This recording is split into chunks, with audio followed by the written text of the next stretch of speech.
Okay, so may ginagawa ko ditong speaker terminal na binding post yung design niya. Actually, ganito yung dati. Yan. Ganyan dati yung binding post niya. Ito yung pinaka ano niya. Kaya lang manipis to eh.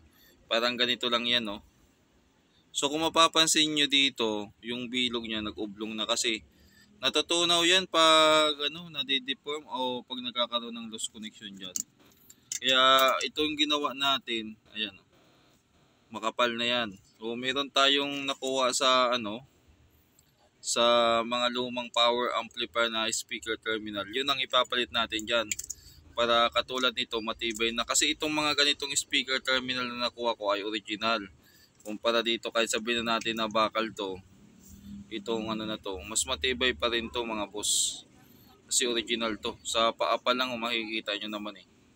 Yan. Sa mga electronics or mga technician, alam nila na mas matibay ito kaysa dito sa Kaya binago natin. Kasi ito gagamitin natin sa speaker. Hindi na ako gagastos para doon sa speaker terminal na speak on. So binding post na lang yung gagamitin ko, pero hindi naman siya basta-basta binding post kundi matibay na binding post. Dumating na yung grills natin mga boss at makakapag-proceed na tayo sana. Kaya lang may unahin muna akong gagawin, yung munang speaker. Magpo-proceed na sana tayo. Kaya lang may gagawin pa tayo. Tatabi ko to. Kumbaga na-excite lang ako. Sinukat ko na siya kung kumusta yung fitting. Okay naman, sakto na siya dito. Pwede na yan.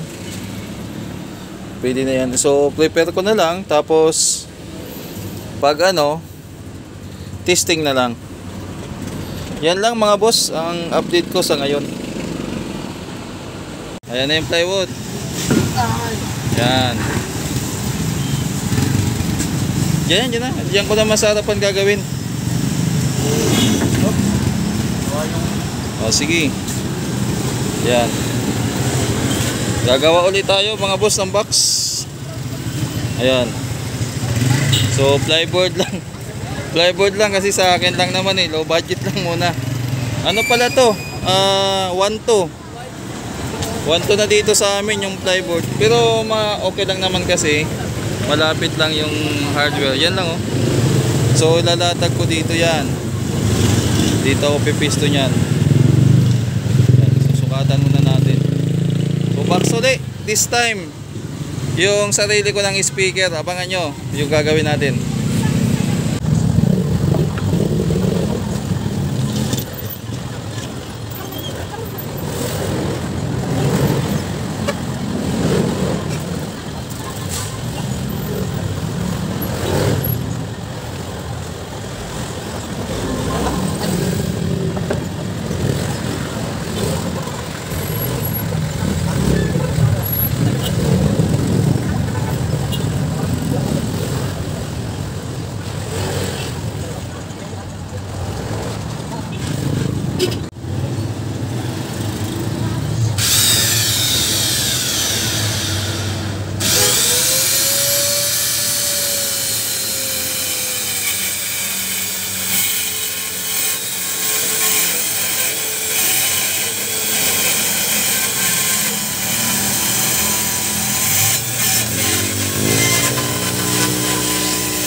Okay mga boss, so natabas na natin to kanina, mag-assemble na ako ng ano.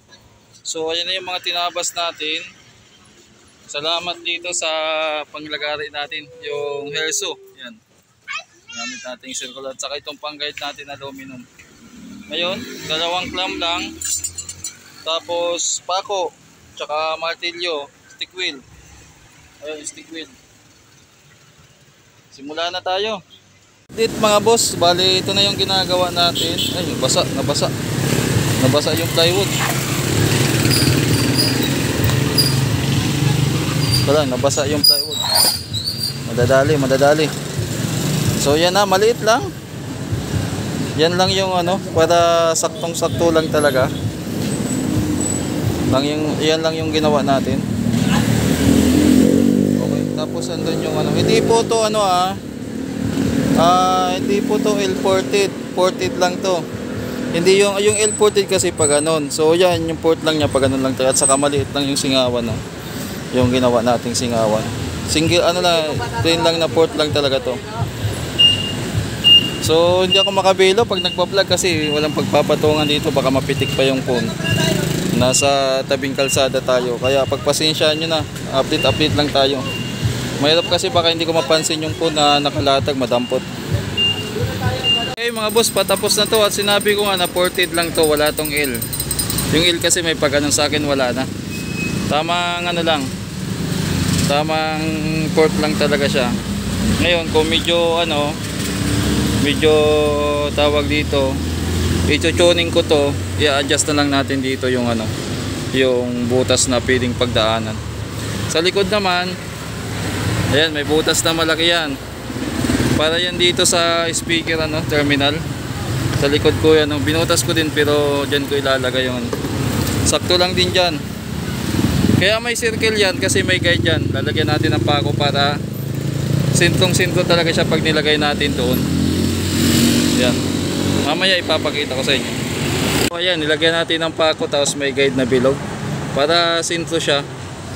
Para sintro yung position. So, hindi ko na na-dokumento yung kasi mahirap kasi dito maglagay ng camera pag baka mamaya masimplehan na masimplehan na papitik yung camera habang nakatutok ako sa ginagawa ko. Kaya delikado kasi kalsada hindi ko mamalayan, marami ditong magna. Kaya pag ganun lang yung siguro next time kapag may pisto tayong nasa loob ng bakuran o bakanting basta yung mga ito kasi sa tabing kalsada lang tayo gumagawa. Mahirap maglatag ng naka-ready pa naman pero yung stand ko sana naka-ready pero naisip ko wag na lang, baka masalisihan ako. Mahirap na. Babantayan ko yung mga tools ko tapos yung camera hindi ko napansin, delikado. Nabitin mga boss, nabitin yung gawa natin kanina kahit mainit natawa-tawa ko wala matapos. Ayan, malapit na. Ayan, tumigil na yung ulan. Nilinis ko rin dito. May dumating na customer from Sandigan. Yan. Doon sa may Holy Spirit ata. Sila yan dala to. Kanina. So ipipila ko pa yan sa pindings ko. Tapos dahil tumigil na, nawalis ko na rin dito yung magsimula na uli ako ng para matapos na to. Hindi pa rin pala ngayon kasi pipinturahan pa Okay, update mga boss, wala tayong patapos na, nilalatag ko na lang yung screen tapos pipinturahan ko na lang tong box. Ayan So naka-ready na yung nakapang-screw na yan Umili tayo ng kahoy na 1x1 para may kapitan yung frame pag yung box naman sinukat natin, saktuhan lang talaga, maliit lang na box. Bakit maliit? Kasi wala akong sapat na space. At ang habol ko dito ay pan-testing lang naman sa mga ginagawa ko. Pagdating naman sa tunog, malalaman natin yan kung kumusta yung tunog pag nagawa na. So sakto lang din yung nilagay nating screen. Yeah, sapat lang din So ayos na. Pintura na lang.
Kumasya din, dalawang plywood. Dalawang box. Isang plywood. May natirang konti. Ginawa ko pang upuan. Maliit nga lang. Yung iba dyan, ganito kataas eh. Yung iba gagawa, ganito kalaki. Lalo na kung MCB, ang laki niyan.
Ayos na mga boss, ayos na. So ito yung setup natin. Ayan, nakakapit yung banana plug dyan sa ano, pinaka. Ito naman yung selector natin. So sakto na yung tunog nya. Try na lang natin to sa ibang amplifier kapag ano, kasi itong ginamit natin ay 6 auto lang na generic. Ito yung pinang drive natin dito.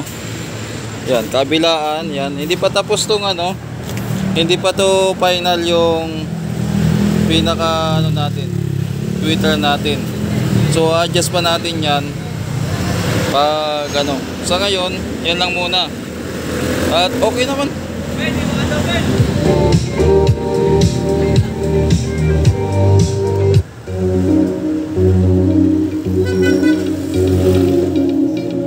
Sakto lang.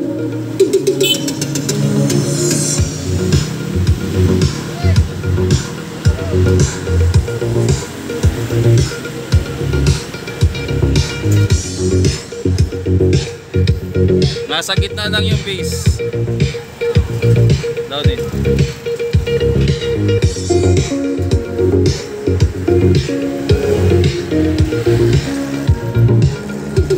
Wala masyadong ano.